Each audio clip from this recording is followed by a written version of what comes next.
Through the winter months, Bourne had spent long hours becoming acquainted with the city, roaming its warren of streets with Magnus. With aid of this knowledge, he had laid out a strategic route. But now that the Southers had forced an unplanned turn, he and his teammates were no longer heading in the direction of their goal, but rather west toward the river. They'd have to make a right if they were to correct their deviation, and this had certainly occurred to the Southers as well. Bourne quickly came up with an improvised plan. He slowed his pace, waiting for Cole and Stewart to catch up. "There's a sharp bend ahead onto Turbot Lane," he said when they fell in beside him. "When we round it, Cole, you duck into the alley to the left and hide in the doorway of the fishmonger there. Count to 20, you should hear our pursuers pass, then take Golden Row." He grinned at Cole's alarmed expression. "Keep going, we'll find you." "But—" Cole hadn't time to utter another word before they swerved around the corner, where Bourne thrust the mobby into his hands and propelled him into the alley. Bourne ran on, cradling an invisible ball in his arms, Stewart at his side.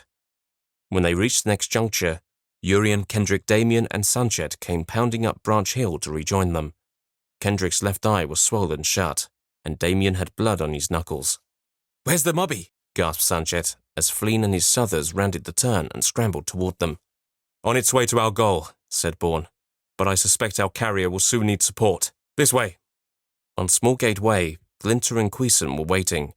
Their smug expressions faded as they searched the Noras to see who was carrying the mobby. Bourne flung his arms wide. "It's halfway home by now," he called cheerfully, then swerved past them up Mulberry Lane.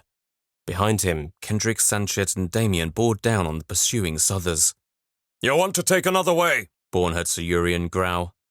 Bourne raced on, listening at each corner for the sound of Cole's footfalls. He was rewarded at the third lane when his young friend, flushed with triumph, came pelting toward him. "We outwitted them!" Cole cried jubilantly, thrusting the mobby toward Bourne. Bourne pushed it back against Cole's chest. "You keep it." He'd intended from the start that Cole should be the one to carry the ball to goal. Fleet of foot, the lad was a legitimate choice, and to score for the Noras would raise not only his spirits, but his standing at court. It would be Bourne's gesture of thanks to Lord Heptorius for all his kindness over the years. "5 from our side are just behind us," he said. "Let's take a breath and wait for them." When the Reds were reunited, they loped together along Gayton's Rise. The pace of play was beginning to take its toll. Sweat streamed freely down all their reddened faces. Bourne eased his stride. "We've got under a quarter of a mile to cover, men.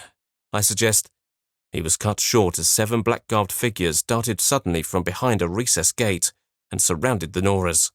"I suggest," said Brindle, a knight from southern Laurendale, "you hand over the mobby."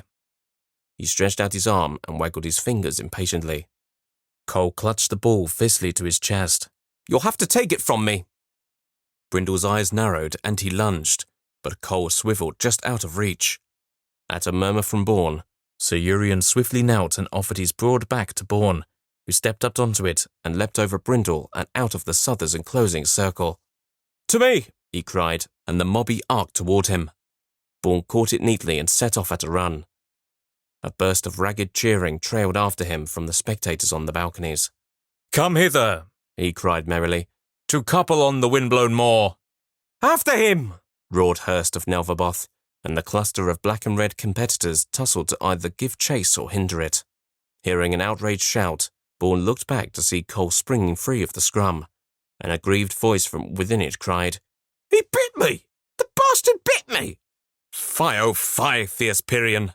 scolded Bourne as his friend caught up to him. "Brindle is sure to demand redress for your unnatural appetite." Cole snorted. "He deserved it. The oaf was practically strangling me."